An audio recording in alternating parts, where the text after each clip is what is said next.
Welcome to the Goddard Report. Comments made on the Goddard Report and TalkDigitalNetwork.com are an expression of opinion only. Here is Jim Goddard. My guest is White Rock, BC City Councilor David Chesney. Welcome to the show, David. Thank you very much, Jim, and I appreciate the call this morning. Before we begin, I'd like to read a statement. I would like to take this opportunity to apologize for my remarks regarding the clothing some women may choose to wear during their pregnancy.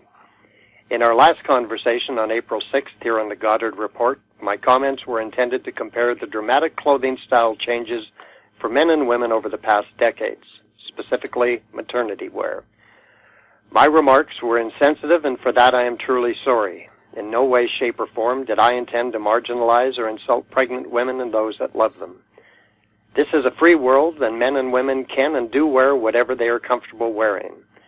I have learned the hard way that as an elected official, a newly elected official, I will be held to a much higher standard. I am very sorry and wish to sincerely apologize to anyone that took offense to my comments on the Goddard Report dated April 6, 2015. Thank you. Did anybody at your community conversation mention the maternity wear issue? Well, as I said, I read the statement at the very beginning of the meeting and said that if anybody would like to discuss this further with me, I would be more than happy to after the meeting, meet them outside on the front lawn, and we could talk about it as long as they wanted to, and nobody took me up on that offer. So not a big issue for them? No, not a big issue at all. So the community conversation, did you hold it on Saturday like you usually do? We had the community conversation as scheduled on Saturday morning at the White Rock Public Library. How many people came out? We were about the same as we've had for the last 3 weeks. The previous two community conversations, there was about 60 people in attendance. And what do they want to talk about? Well, I read the prepared statement that I just read to you prior to going into the community conversation. There was one media outlet that did go to the trouble of sending a truck and a news camera out. So I read that prepared statement to the CBC and said that they were more than welcome to come in and observe the community conversation if they chose to, which they did, and then we got to it as far as what the community wanted to talk about. And the hot topics this week were raccoons. We have a lot of raccoons living here in White Rock. I'm sure most cities in the Lower Mainland have raccoons. We also really, because of our close proximity to the rail line here last week, BNSF posted notices that they would be doing weed management control along the railway tracks with Roundup. And, of course, when people hear that name, they tend to shudder. The garbage situation here in White Rock, which has been pretty well publicized, we've privatized the garbage collection and have sent 11,000 condo owners and commercial business owners on their own to negotiate how their garbage will be picked up in the future after July 1st. So that still maintains a fairly high level of interest here with the community. And the other hot topic was whether or not dogs should be allowed on our promenade along the White Rock waterfront. Again, a very, very hot-button issue here in White Rock. And the dog owner group here in White Rock, DOG, believes that there are over 2,000 residents in White Rock that have a dog and are at the present time prohibited from walking along the White Rock waterfront on the promenade with their dog, even if it's on a leash. So we started the conversation, and generally speaking, I was very happy with all of the topics that were covered, as I think most of the people that were there seemed very content and appreciative that Councilor Fathers and I will take these matters up with City Hall and get back to them as quickly as possible with the information that we found out and continue on with the conversation. So all in all, it was a tremendous day. We'll have more with David Chesney on the issue of public conversations when we return. More and more people are looking to the internet for intelligent, riveting, and thought-provoking interviews. To advertise on the Goddard Report and TalkDigitalNetwork.com, call 604-699-8600, 604-699-8600. In Goddard we trust. Welcome back. We're speaking with White Rock City Councilor David Chesney. David, are you aware of any other similar community meetings like the ones that you hold every first Saturday of the month anywhere else in Canada? I can't speak about Canada, but generally, certainly there's nobody else, to the best of my knowledge, in the Lower Mainland, and I doubt within British Columbia, from what I'm able to understand. I have filed a request with the UBCM, the Union of British Columbia Municipalities, to see if on their database whether they have any information of such conferences going on outside of the Lower Mainland. I've not heard back from them yet, but I will continue to follow up with them, and if there is anybody holding a similar kind of conversation with the community, I'd very much like to be in touch with them so that we can start to share knowledge, and perhaps they've found yet another way to engage the community or further advocate a community conversation that we may be able to adopt. But the simple answer to your question, I believe, is no, I'm not aware of anybody else who's doing anything like this. The mayor of White Rock seemed to take every opportunity to jump all over you, Dave, because of that one comment. But do you think there's any case of, I don't know, jealousy or political wrangling here going on? Because they're not taking part in this thing. I don't know. You'd have to ask them. They really, though I've received a couple of emails, the mayor is on record as saying that he's not interested in partaking in these events, that he believes this a stunt or something like that I'm using to get my name out there, which I strongly disagree with that statement. 2 or 3 of the other councillors have explained to me that they're very busy on Saturdays with their kids going to soccer practice, or one of the councillors owns a bar here in White Rock and said that his nights are, end very, very early in the morning by the time he closes his bar up, and the timing is not something that would work with his schedule, so he won't be attending them. But I don't really know their motivation, and to be very truthful, I don't really feel to try to jump to any kind of conclusion other than the fact that, as I say, it's been documented in the local media that the mayor said that his feelings are exactly what I just said. Well, so often, I know a lot of politicians don't want to hear what the public has to say because they'll tell you when they're on their election campaign everything you want to hear. And then once they're in office, it's like the door is welded shut. And they always say, well, if you have a concern, you can email us or show up at City Council where you get 5 minutes to watch the city councilors check their emails while you talk. Mm-hmm. Well, as I think we talked about in a previous Goddard report, it was just coincidental that at the time that our community conversations began, White Rock Council, the majority of which the aforementioned Councillor Fathers and I voted against, suspended the question period that you just alluded to, where people are allowed to come and appear before council, and it was never called question and answer period, so you can appear before council and ask your question and then put your coat on and go home. So we've discontinued that here in White Rock.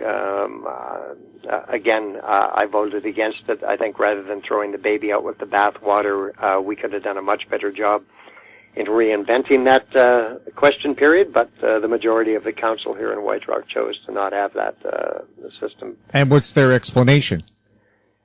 Well, they felt that it was the same usual suspects, as they would refer to them as, that turned up, and it was not really indicative or representative of the community at all. It was a small vocal section of our community that was basically had access to grind.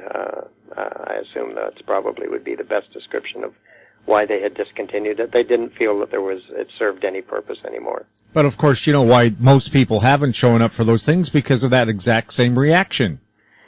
Well, the thing is, Jim, is very few people ever would turn up at question period, and when they did turn up, it was only because all other avenues via emails or phone calls, they felt they were being ignored, and as a last opportunity, they would turn up for question period. And we're not very happy by the time they arrived before council. They certainly didn't drop by just to say hello. They were frustrated and felt that perhaps their last resort that they were aware of was question period, and that quite often would bring the people down to City Hall for a council meeting. As far as the other usual suspects, I feel it's disingenuous to write these people off as the usual suspects. There is a select group of people that are very engaged in our community, have always been, and to simply discount them as just the usual suspects, their thoughts and questions are just as important as the person that only turns up once in their lifetime. And of course, surveys have found that the one thing that everybody is scared of, with a few exceptions, is public speaking. Well, you're very true, and as I think I've clearly indicated here before, most council chambers, and I know from your media experience you've been in a few of them, they're very much designed like a courtroom. It's not a very welcoming environment, and especially as you've clearly indicated, people have a difficulty, most people have difficulty speaking publicly. So when you put those two combinations together, that probably negates a lot of people that feel they have something to say, but would no more turn up at question period than fly to the moon. Well, the Prime Minister doesn't show up for question period. He doesn't like being asked questions either. This is a much larger problem. This is White Rock is just a small microcosm of all levels of government, really. This is a byproduct which we're starting to see from the community conversation. I think people, as I just indicated to you, 2 or 3 of the topics that were brought up, I've already started in motion to get the answers for these people. And I think they're now going to start to feel a real sense of empowerment. And if we can build this in White Rock, perhaps the people in Coquitlam or Maple Ridge or Burnaby or Vancouver or North Vancouver will look out and say, well, look what those people in White Rock are doing. You can make a difference. And by golly, that's at the end of the day, one of the things that I had hoped would come out of the community conversation is that people felt that they could make a difference. And time will tell, but I think the early indications are that we will be able to take this dialogue and affect positive change.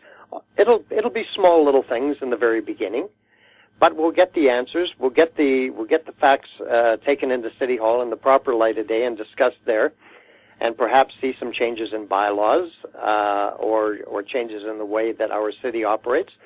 So I'm ever hopeful. If anybody has made a mistake to think that I'm not a determined person, they woefully are underestimating my personality. Well, there's also that old saying, you can't fight City Hall. Well, how about you can work with City Hall? Why does it have to be a fight?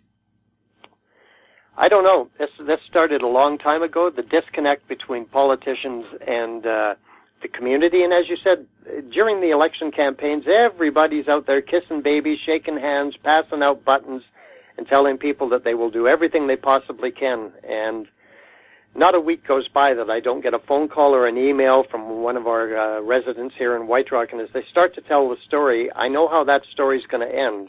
And they're going to say that they sent emails, they sent phone calls, and nobody has even bothered to reply to them. That's what frustrates people. At the very least, get back to them, say we've received your information, we're looking into it, and then get back to them with the conclusion. It may not be the answer that they want to hear, but we are public servants, we are civil servants. That includes elected officials and staff of cities. These people pay our wages, and they deserve much better. Well, David, too, just going back to the councillors and mayor who don't want to show up to these things because the meeting doesn't fit their schedule. Any thoughts of moving the meeting around? But I mean, I know what you're trying to do by holding it at the same time, same place all the time so people are familiar with it, but maybe in the future changing the dates and then seeing if they actually do show up. Well, I haven't had anybody indicate to me that they would be willing to attend if there was a more convenient time for them. But at the present time, there's no plans to change the date and the time. I think we've developed a consistency.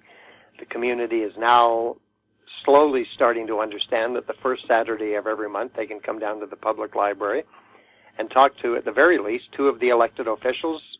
But even more important than that, to talk amongst the community members. This is a big part of this. This is not talk to Dave Chesney. This is not talk to Helen Fathers.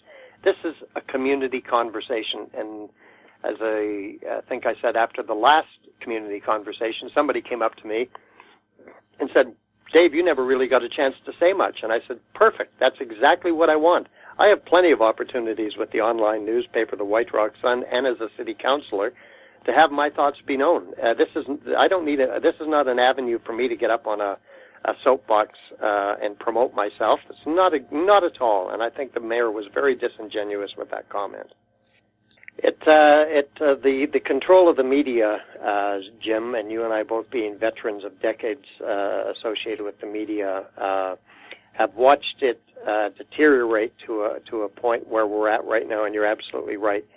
There's such a muzzle that has been put on the media. But with that said, things like the White Rock Sun, the Goddard Report, Vice Canada is now starting to make huge inroads. And last week or the week before in Toronto, a big launch happened for a new web portal called National Observer. And at their press conference, when they were asked why they were starting this new form of media, their remark was because the mainstream media in Canada is so greasy. So I hate to say that we're just independent media, and that scares the heck out of a lot of people. Unfiltered, sometimes obviously that has proven to come back to bite us in the butt. But at the same time, I know from a fact of the feedback that I've got from the regular readers of the White Rock Sun, they're thrilled to be able to read fresh content daily about what's going on in our community. They, of course, read the local newspaper, the Peace Arch News, and so do I. So as many different inputs and opinions that I can ascertain and to find out what's going on in our community. Even before I had the White Rock Sun and before I was a councillor, I was always very, I put a great deal of effort into trying to stay connected with my community and find out what's going on, from local bake sales to garage sales to community meetings, whatever they might have been. It's just the way that I was cut, and that was to stay engaged with my community. And there are hundreds of other people in every community that wish to do the same. And have felt a great deal of frustration as the door closes tighter and tighter. But perhaps maybe the community conversation at the end of the day will become a beacon for other communities and other politicians that share the same kind of emotion as I do. Well, just to show the kind of impact that internet programs have, I think it's the city of Philadelphia now charges bloggers hundreds of dollars for a business license, even if they're not running commercials. In other words, they're licensing free speech. Yeah, I didn't know that. Yes, and I could see the trend happening here. Well, I'm sure it probably will. There's been a lot of discussion about the FCC and the CRTC following the lead of the FCC of starting to charge a great amount for internet usage by people that might cause the shutdown of the independent voices. But time will tell. People are starting to wake up, Jim, look all across this great world of ours. And I think we're on the precipice of a very, very exciting time, and I'm thrilled to be a part of it. What good is a government that threatens to take away your right to free speech under the guise of preventing terrorism? Well, funny you should talk about that, because there's a story I'm working on right now. A local White Rock businessman alerted me to the fact that 2 weeks ago, him and his wife were traveling to Puerto Vallarta for a vacation. He has no criminal record. He does operate in White Rock and in Langley Hempies, which is a hemp store which sells bongs and rolling papers and clothing made out of hemp and books on how to grow hemp. As he was coming down the escalator in Puerto Vallarta, at the bottom he could see there was a group of federales standing there with a clipboard. And as him and his wife got to the bottom, they were pulled out of line. And he was separated from his wife. His wife was told to proceed while he was taken into a back room. And he was informed that the Canadian government had alerted them that he was a known drug dealer and was arriving in Mexico, and he was going to be turned back. Luckily for him, he was turned back and not taken to a Mexican jail, because I think being identified as a drug dealer trying to enter Mexico these days is about the last thing that anybody would want to have happen. When he questioned, why is this happening, they said, we're sending you back home to Canada and you'll have to talk to your government. And don't forget, hemp is perfectly legal. It's used to make ropes, clothing. Right now, in fact, they're extracting certain chemicals from hemp that's very promising in the fight against cancer. Well, it's actually cannabinoids that are being exactly completely, and therein the problem is the confusion on most people's part. Hemp is part of the cannabis family, but you could smoke 10 acres of it and not get a buzz. It has no THC or such minimal amounts that there is no way that the industrial hemp is by any stretch of the imagination. There is a wonderful book called The Emperor Wears No Clothes, which is the handbook on hemp. And it's a tremendous read if anybody wants to look it up. It's a fabulous book. The Second World War, even though it was at that point in time illegal, there were still enough hemp farms that all of the canvas for tents, ropes, boots, everything were made out of hemp. We probably wouldn't have been able to fight the Second World War without hemp. And in Canada's early history, the French government demanded that you grow so much hemp on your farm. Every farmer, by law, was required to grow it. Well, exactly. Also, too, when you read The Emperor Has No Clothes, their line of thinking was Randolph Hearst, who owned a massive amount of newspapers all across the United States of America, had bought huge tracts of forest all over California to supply his newspapers with print and to print paper for the newspapers, and as a result, he was a huge advocate in having hemp made illegal. The Gutenberg Bible, for instance, was written on hemp paper hundreds of years ago. It has not faded one iota in all those years, whereas normal newsprint, and we're seeing that even more so now, after a period of time, it just basically almost starts to disappear.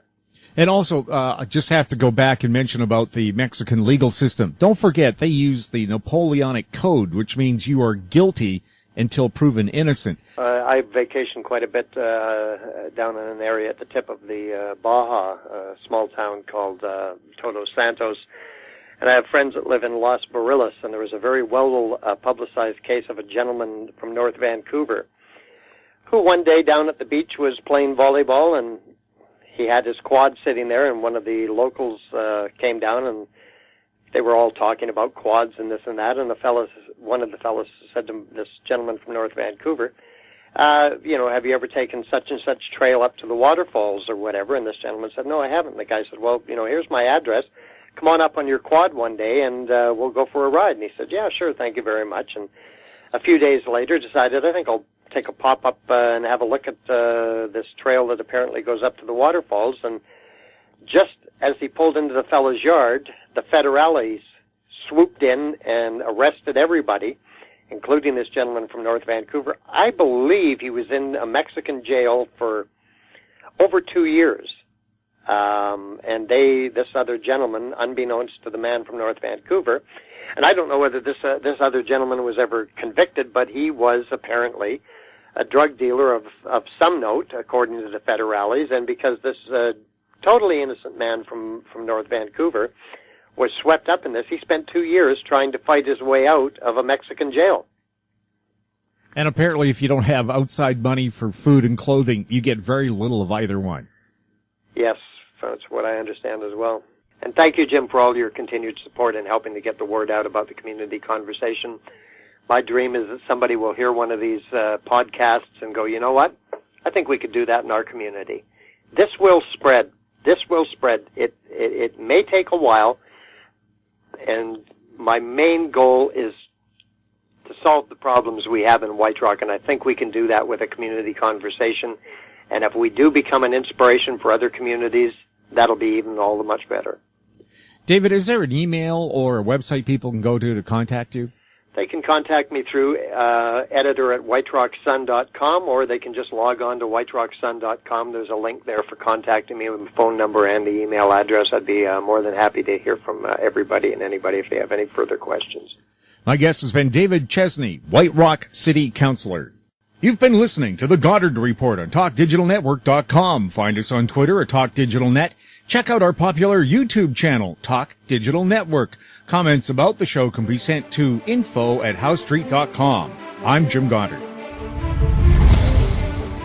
Comments made on the Goddard Report and TalkDigitalNetwork.com are an expression of opinion only. The Goddard Report is available online and mobile at TalkDigitalNetwork.com. The Goddard Report is a production of How Street Media Incorporated.